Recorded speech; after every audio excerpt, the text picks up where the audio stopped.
दुख पीछा नहीं छोड़ रहे हैं। क्या कारण है कि दुख पीछा नहीं छोड़ रहे हैं? क्योंकि जो है कभी कभी राधा रानी या कृष्ण जो है कृपा करते हैं अपने भक्तों पे, तो जो है दुख पीछा नहीं छोड़ते हैं, क्योंकि वो जो चाहते हैं वैसे ही भक्तों को बनाते हैं या भक्तों को रखते हैं। तो कई बार उनके जीवन में दुख आते ही आते हैं और बिना दुख के उनका जीवन रह ही नहीं सकता। ये बात तय है।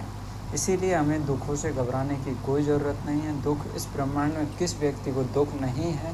आपको किसी और के कारण है, किसी और को किसी और के कारण है। लेकिन आप अपनी मेहनत पर भरोसा रखिए, दूसरों पर भरोसा मत रखिए। दूसरे छूट जाएंगे लेकिन मेहनत कभी नहीं छोड़ेगी। दूसरे आपको जो है उपयोग सिर्फ करेंगे, उसके बाद आपको फेंक देंगे।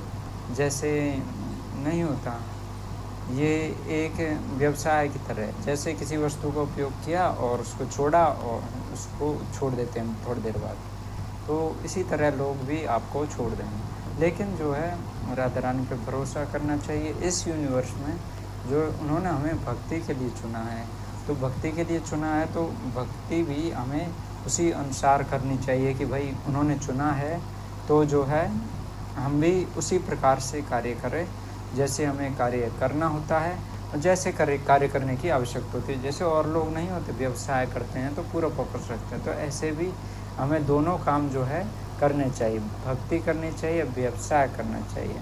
ये उस औरत की तरह जो अपने घर के लिए पानी भर के लाती है और सहेलियों से बात भी कर लेती है, मतलब दो काम एक साथ कर लेती है। तो जीवन जो है इसी तरह चलना चाहिए और इसी तरह जो है हमें जीवन चलाना चाहिए। इस यूनिवर्स में हम भाग्यशाली हैं कि हमें जो है भक्ति मिली है। राधा रानी या कृष्ण की जो भी जिसकी भी भक्ति लोग पसंद करते हैं, तो उस अनुसार उन्हें भक्ति करनी ही चाहिए, कभी नहीं छोड़नी चाहिए। ये एक परीक्षा की तरह परीक्षा गई और ये सब समाप्त हुआ। धन्यवाद। राधे राधे। हरे कृष्ण।